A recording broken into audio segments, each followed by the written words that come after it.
All is now left to the armed forces to decide when they will do it, how they will do it, and where they will do it. The Indian Army's most potent weapon is the Apache attack helicopter. This is a tank killer. This is also a armed drone killer. Indian Air Force has both Rafale as well as the S-400. Rafale for attack, S-400 for defense. It is for the national security establishment to decide which is the best option and to basically impose maximum attrition on Pakistan for the blunder that they committed. Pakistan is a pathological liar state. It's an unnatural terrorist state. Everybody knows who backs the resistance front. Everybody knows who backs Lashkar-e-Taiba. Everybody knows who is behind the entire 40-odd terrorist organizations operating in Pakistan. It is going to be a strike which can have both horizontal as well as vertical escalation. After all that bravado of Asim Munir, after all that anti-Hindu, Kalma, this, that, now suddenly they realize, man, what do I do? Hello and welcome, I'm Abhishek Singh and you're watching the Hindustan Times. It has been 8 days since the Pahalgam massacre today. Yesterday, the Prime Minister gave the armed forces a free hand in figuring out a response, the time and place. Fire is being exchanged between the Indian Army and Pakistan as we speak. As far as the perpetrators of the Pahalgam massacre are concerned, they are doing the only thing they can, run. But it is only a matter of time before either the 15th Corps, which is responsible for counter-terrorism and military operations in Kashmir, also known as the Chinar Corps, finds them and shoots them down, or the job will be completed by the 16th Corps, also known as the White Knight Corps, responsible for military operations in the Jammu region. Across the border, Pakistan is worried a strike is around the corner. They believe within 24 to 36 hours. To take a stock of several of these simultaneous developments and the overall situation, I'm joined by my senior colleague, Mr. Shishir Gupta, Executive Editor, Hindustan Times. Thank you, sir. Good morning.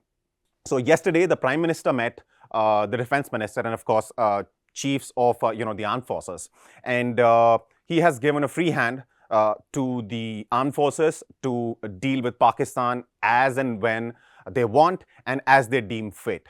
What does it mean? Just expand on this for us, sir. Yesterday, Prime Minister Narendra Modi met Defense Minister Rajnath Singh, National Security Advisor Ajit Doval, and the Chief of Defense Staff, General Anil Chauhan, was there. The Chief of Army was there, the Chief of Navy was there, and the Chief of Air Force was there. My understanding of the entire issue is that all three forces and the CDS, they spoke to the Prime Minister. Rajnath Singh did not speak at the meeting. Ajit Doval did not speak at the meeting. All the four were in unison. और उन चारों ने कहा कि हमारी थल सेना, नौसेना और वायु सेना देश के लिए तैयार है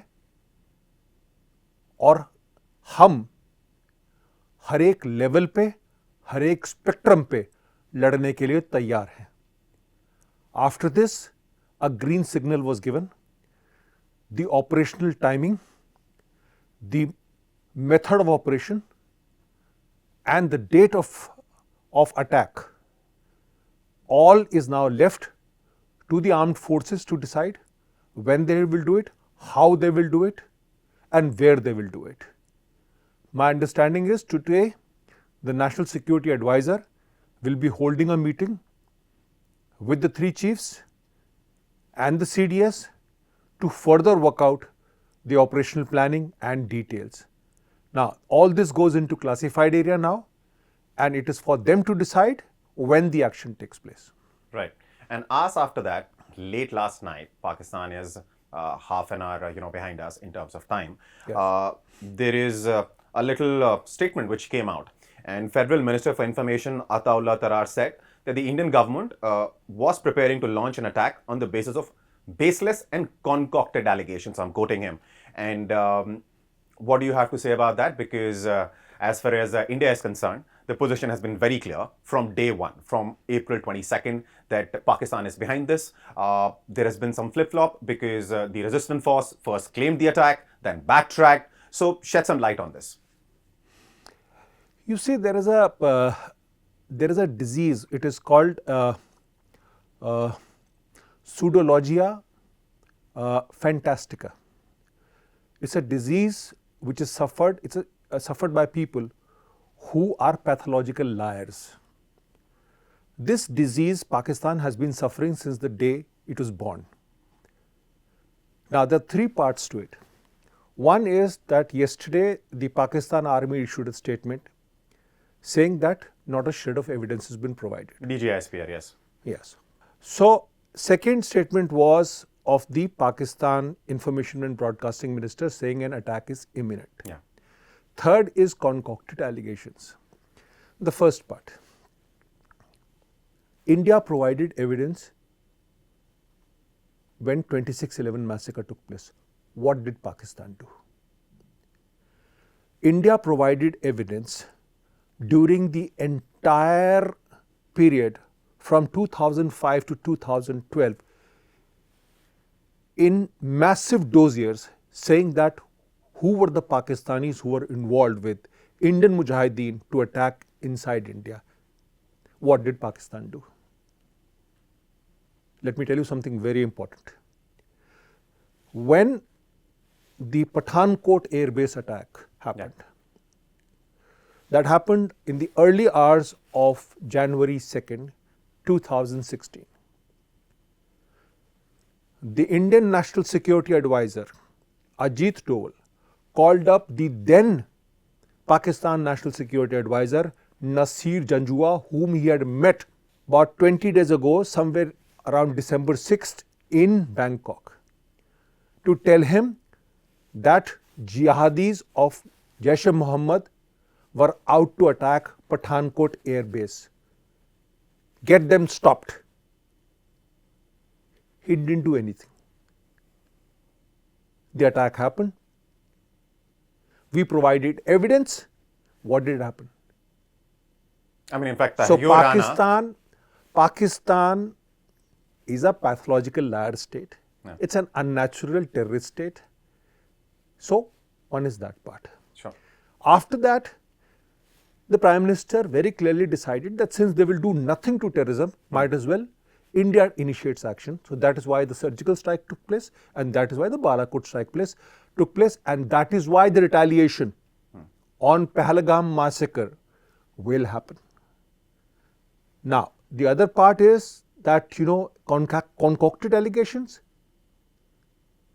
Everybody knows who backs the resistance front. Everybody knows who backs Lashkar-e-Taiba. Everybody knows who is behind the entire 40-odd terrorist organizations operating in Pakistan.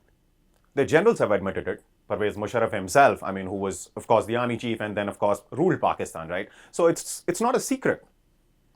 See, it's not the generals. The Pakistan Defense Minister the other day said literally, that they were actually they were doing the dirty work as slaves of US and Britain. Yeah.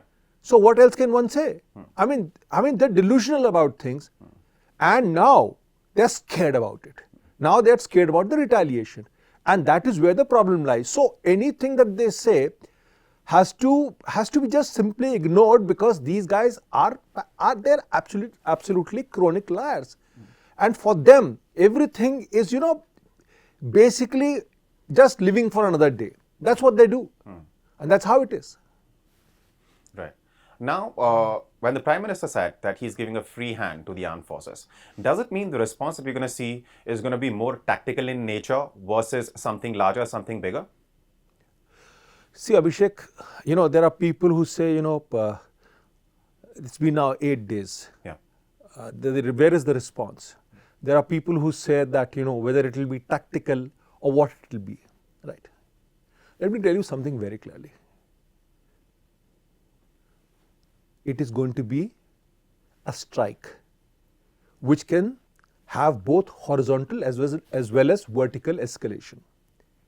People are going to lose lives. It is not a TV channel debate. It is not a debate which is happening outside where people are talking to each other. People are going to lose their lives. So for all this, India has to be very careful. The Indian armed forces are very, very sincere, responsible and committed to ensure that the best possible strike takes place. And the enemy understands what it means to attack India. Right. And in fact, as we speak, last night it started. Fire is being exchanged across the border between Indian Army and Pakistan. And the Indian Army said that the first fire came from Pakistan. You see, what Pakistan right now is doing is, since it is scared, particularly in Pakistan-occupied Kashmir, it is basically firing to ensure that it's basically what is called the prophylactic firing. And what they're doing is basically firing in the night to ensure that, the other side does not initiate any action. So it's a fire under threat of any attack coming in. There's nothing more to it.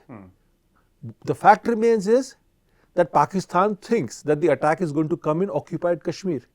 What if the attack comes on the international border? Right. So, what is all happening is that right now, after all that bravado of Asim Munir, after all that anti-Hindu, Kalma, this, that, now suddenly they realize, man, what do I do? So now all these statements are coming out. So the thing is, first of all, there will be action against those 4 to 6 terrorists who are involved in the Pahalgam massacre. Right. They are still within India. Yeah. They will be neutralized. First of all that. And then the strike will happen. But then, this is not a sequential event. We will decide what is the best for us. And that's how we will do it. Yeah, a lot of these things are happening simultaneously. And to talk about, these terrorists, which the 15th Corps right now is in hot pursuit of, because that is the region which is under, under their control, and that is where they operate.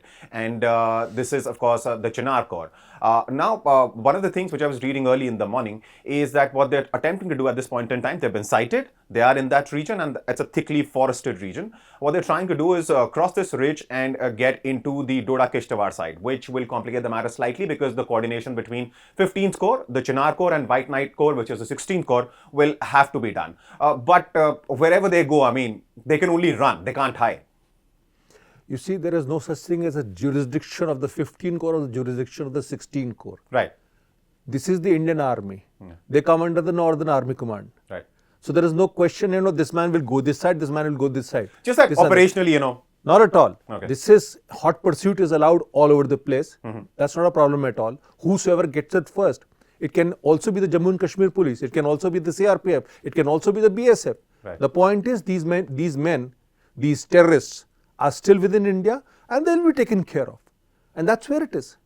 And it's only a matter of time when it happens, because you see, the point is, if you rush into an operation, you lose lives. Do you want to do that? So you plan deliberate operations, you plan minimum casualties, and you plan maximum attrition. That is what is the focus right now. Now, the point in this is that once the Prime Minister has given a green signal, let me also explain to you what it actually means. You see, India has conventional dominance over Pakistan. Now, when you talk about the Indian Army has not only the option of going into POK, the option of going into other areas that includes the western borders. Which means all the way from Punjab to Gujarat, Rajasthan. It means all the way from Siachen down to Sir Creek area. Right. Now, in that, the Indian Army's most potent weapon is the Apache attack helicopter. This is a tank killer. This is also a armed drone killer. It's a proven machine. India has it in numbers with Hellfire missile, to which there is no answer from Pakistan. So if you think that, this great theory that, we are going to have sort of breakfast in Amritsar and lunch in Delhi, come again. Right.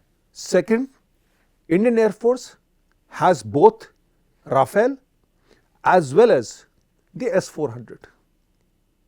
Rafale for attack, S-400 for defense.